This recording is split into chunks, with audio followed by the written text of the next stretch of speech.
I think I'm a very curious person. When I'm presented with an opportunity, I want to find out more. When I joined MyHeritage 9 years ago, I've never in my wildest dreams thought that this could happen, that I could be a part of it, that I could make a change.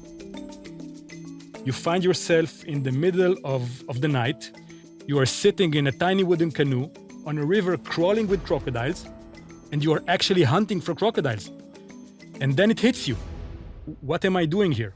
I'm working for this well-established high-tech company. I should be sitting in my office in front of my computer drinking coffee. Hi, my name is Golan Levy, and I've been working at MyHeritage for the past 8 years now. I work there as a user experience expert, and I also lead the Tribal Quest expeditions. Tribal Quest is a unique MyHeritage pro bono project, which is intended to record and safeguard the family stories of Indigenous people around the world. I was always fascinated, ever since I can remember myself, with remote destinations and exotic places and wild animals and cultures.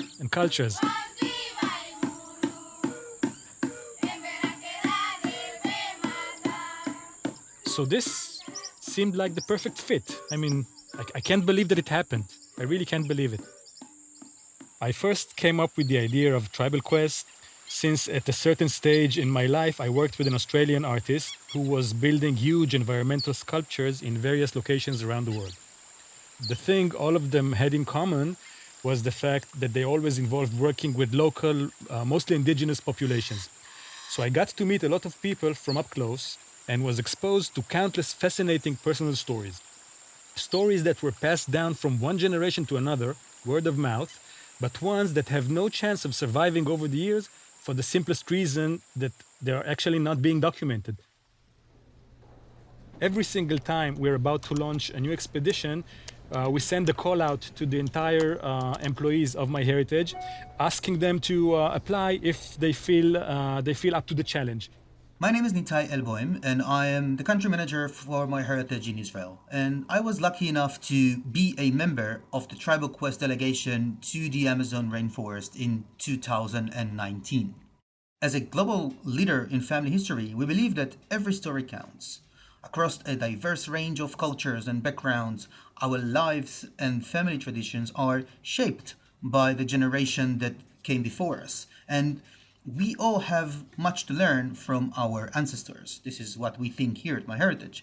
People living in remote locations with limited access to modern technology don't have the tools to digitize their rich family histories, and they often left unrecorded. So the goal of the Tribal Quest project is to solve exactly this, to help create an ever-expanding database of these invaluable stories. Hi, my name is Noah. I work at MyHeritage in the Customer Relations Department. And today, 3 years ago, I joined the most amazing Tribal Quest project, traveling to Ecuador and Panama, living in the jungle, and collecting the most amazing stories that you're gonna hear. Our mission is to visit tribal communities around the world in order to use the tools we have developed to help preserve their family histories for future generations. We think it's important, and we have the resources. We have cool and adventurous employees, and if that's so, why not? I wanted to join this mission because I felt like it was something very powerful to do for someone else. It is important to note that there are some major attempts to document and preserve the cultural heritage of such indigenous societies, yet these attempts all seem to observe each community as a whole. As individuals, the vast majority of those people are nameless. Nobody knows their story, their family structure is not charted. Eventually, their memory will fade away, and their future descendants will know absolutely nothing about them. So far, we held 4 expeditions. Each of them was unique in so many aspects. The project was first launched in Namibia with the Himba people. Our second expedition headed to Papua New Guinea to work with 5 different tribes over there. The third destination was Siberia, where our team encountered the nomadic reindeer herders of the Nenets tribe. And our most recent expedition to date was held both in Panama and Ecuador. For the expedition to Panama and Ecuador, we were 6 MyHeritage employees. Over the course of almost a whole month, we met 5 tribes.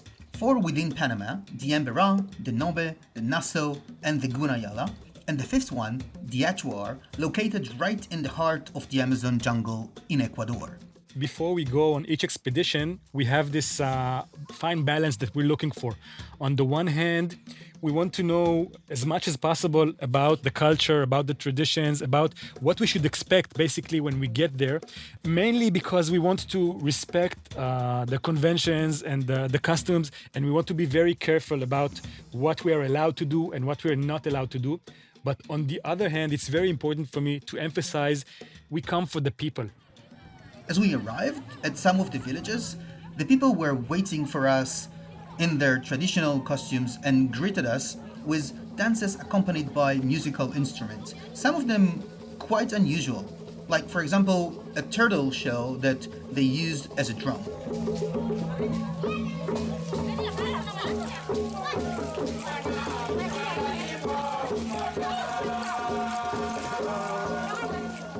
The Embera people explained to us that their traditional dances are inspired by the animals that live around them, like the hummingbird dance that was performed by the young girls of the tribe.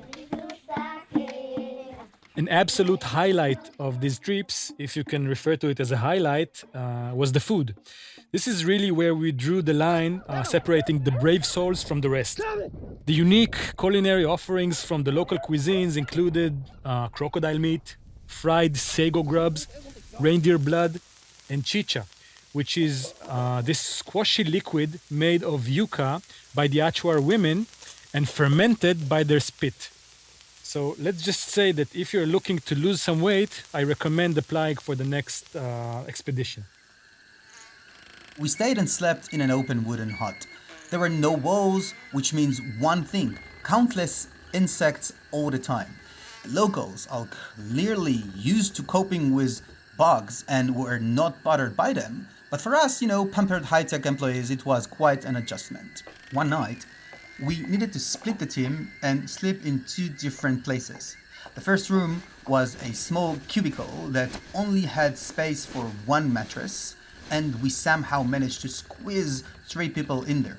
But we were 7 people, including the photographer, so we asked the tribe's people for help, and they found a solution for us.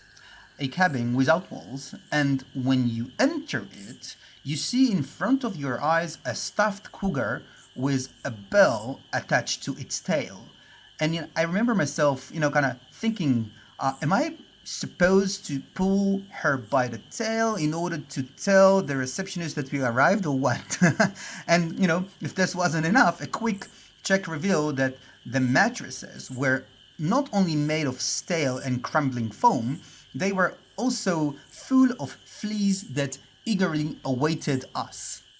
It was just us and nature, and the mosquitoes and the snakes and the bullet ants and everything around it. And it's what actually made the experience even stronger, because we got the feeling like we were part of the tribe.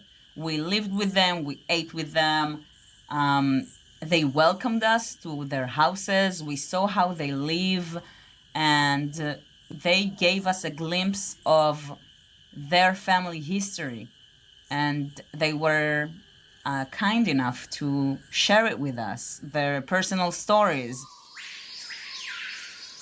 So a daily routine in an expedition would start by meeting one of the families that we're interested to work with. A typical work session with a single family can take anything between 3 or 4 hours to a full day.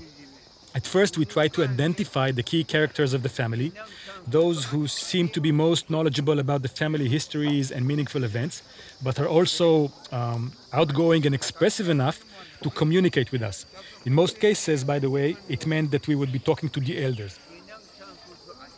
During the interview, we would build their family tree for them using the MyHeritage's desktop software, which was installed on our laptops, because, as you can imagine, Wi-Fi is a, kind of a short supply in the middle of the jungle.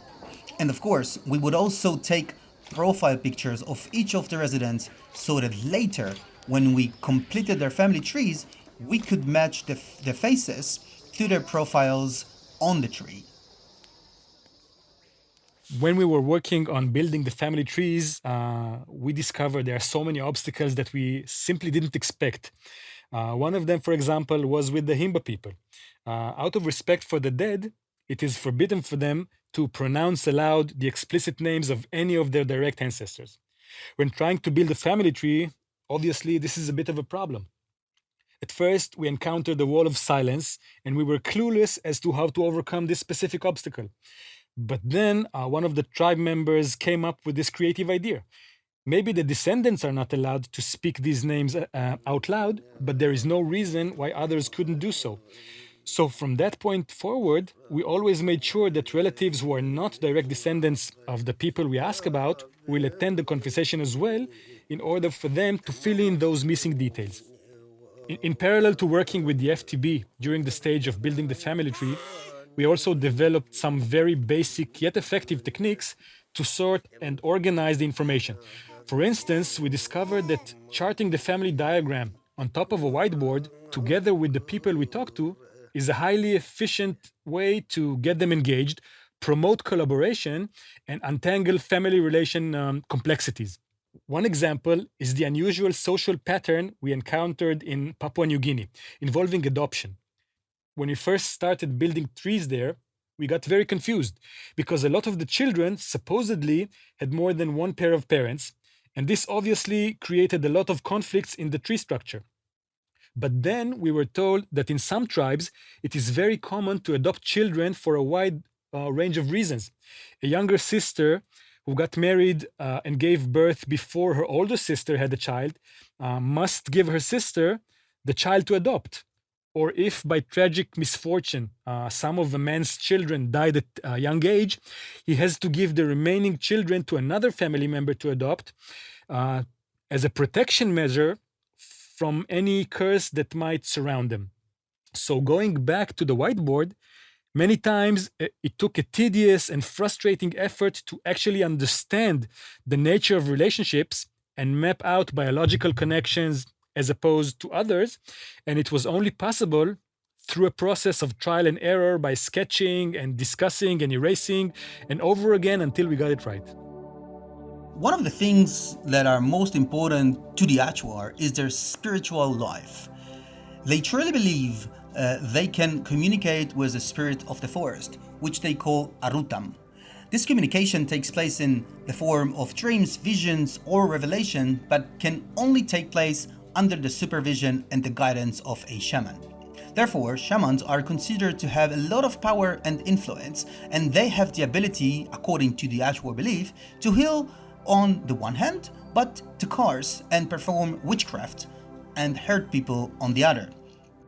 The Achuar believe that some shamans are on the light side and others are on the dark side, and it's hard to know who is who. One of the shamans we met from the Achuar tribe is called Tiwa the Bird. Tiwa is a very impressive person and is considered one of the most promising members of the tribe. He was selected as chief of the Achuar at a very young age, 25. He is a charismatic and clever person, driven by a deep sense of commitment to protect his people and their culture. He accompanied us throughout our entire visit from the first moment, so we were really able to witness from up close just how much the people respect him. On the last day of the project, we headed out to Wachirpas, the village where his mother and sisters live. And as we sat with him and his family to build the family tree, the topic of his father's death came up and how his mother had fought fiercely for the family's well-being. And there, right before our eyes, this work of building the family tree became a heart-to-heart conversation where this hardened chief opened his wounded heart to his mother and spoke to her as though he was a child. And her words, which we didn't understand at the time, as they were spoken in the language of the Achuar, caused him to start tearing quietly. While he was crying, every last one of our team members felt deeply touched, because really a dialogue like this holds a universal truth to it.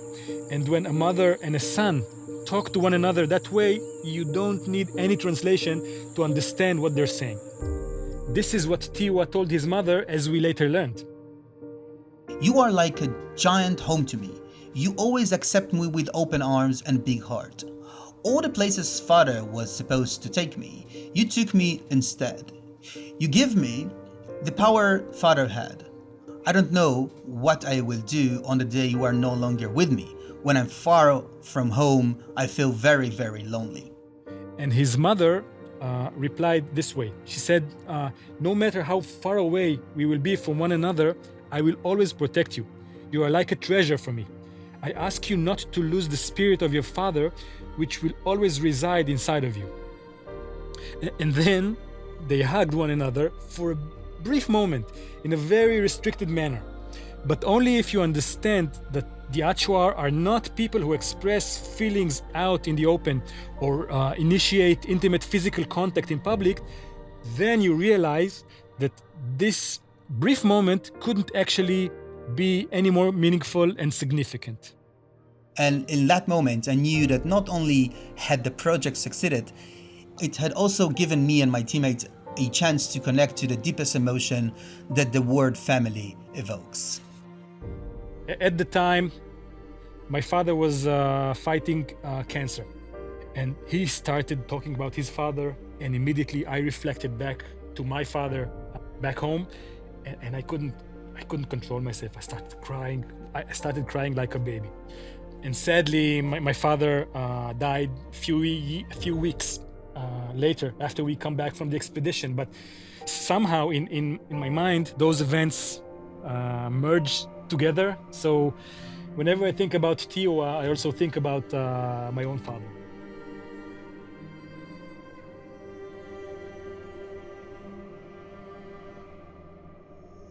Okay, everybody smile to the camera. On the final day of our journey, all the residents of the village were called to pose for one last photo. There was this feeling of, catharsis. Everyone was happy and in high spirits. And then, as Golan, who led our team, was trying to say a few last words of thanks, in the middle of this almost utopian moment, suddenly a man began to, it felt like he was shouting at us. And this is what he said. In the name of the community, thank you for coming to visit us here. We know that you come from far away, and we're so happy that you came, because for our community, this is the first time we connected with people from outside. And this has been a very good experience. With your project, you are helping us preserve our family history using means that we don't usually have access to. And this is very meaningful for us.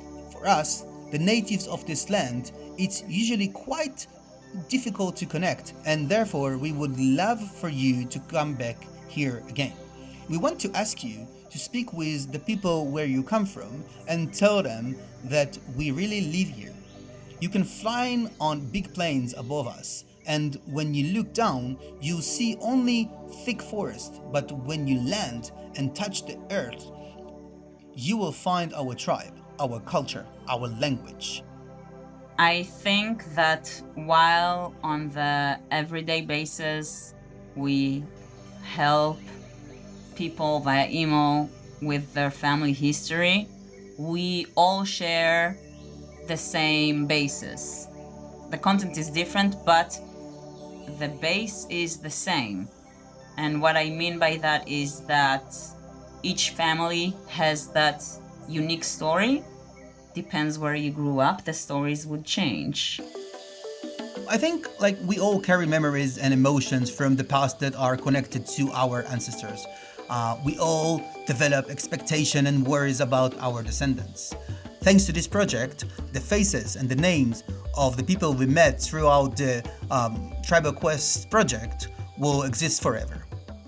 I think probably when you look at the modern society, people today have so many outlets and methods, tools and platforms to document every single moment of their lives, and just look at every teenager who takes a selfie once every 5 seconds.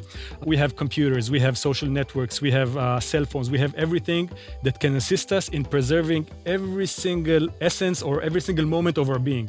Opposed to that, the people who live in indigenous communities basically transfer the information by word of mouth, one generation to another. And this is not a very secure method to ensure that this very valuable information keeps on.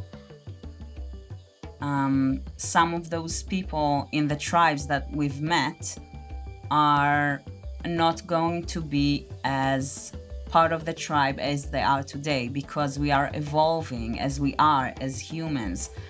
Some of the younger people already want to go out and explore and see more, and it's something that we have no control about. Also, how we as humanity, how we evolve, it has a direct impact on those tribes.